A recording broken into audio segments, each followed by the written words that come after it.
The great Jalaluddin Suyuti rahmatullah alayhi has related in his book. He says that the ulama write that in general, there are 4 reasons and 4 causes for a bad ending. 4 causes as a result of which a person will be disgraced at the time of death. And he mentions them. At-tahawun bis-salat, number 1. Number 2, shurbul khamar. Number 3, uququl walidain. Number 4, idha'ul muslimin. And you know what? At-takasul bis-salat. The first one he mentioned was at-takasul bis-salat. Laziness with regards to salah. You know, just being lazy, not neglecting, not missing. Having a lazy attitude towards prayer is something that will bring about a bad death. My friends, never mind laziness with regards to salah. Look at our masajid.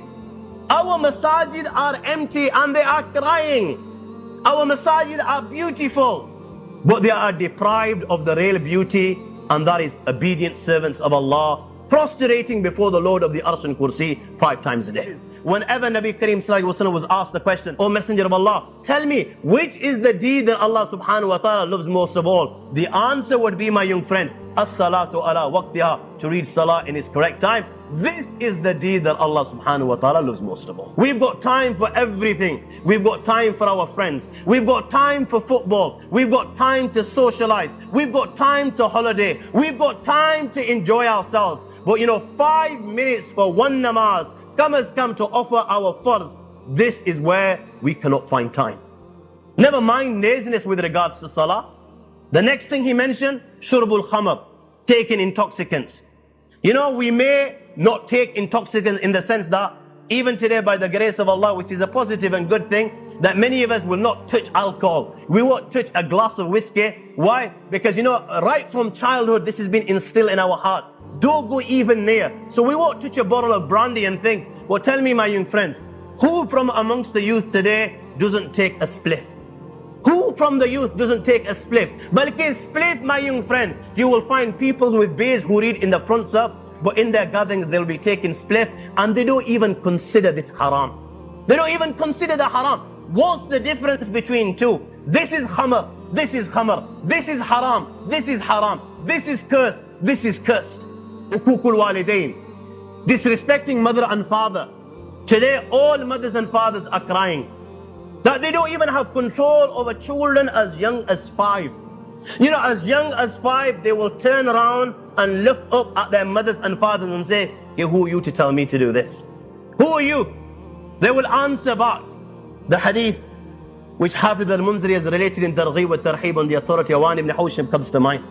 He says, I went to a tribe, there was a tomb near this tribe, and after Asr, this grave opened. And he says, a man came out of this grave. His head was that of a donkey, and his body was that of a human being. He came out of the grave, he hee-hawed 3 times like a donkey.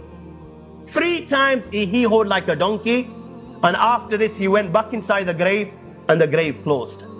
He says, I asked the locals with regards to this individual as to who he was and why Allah was punishing him in this manner.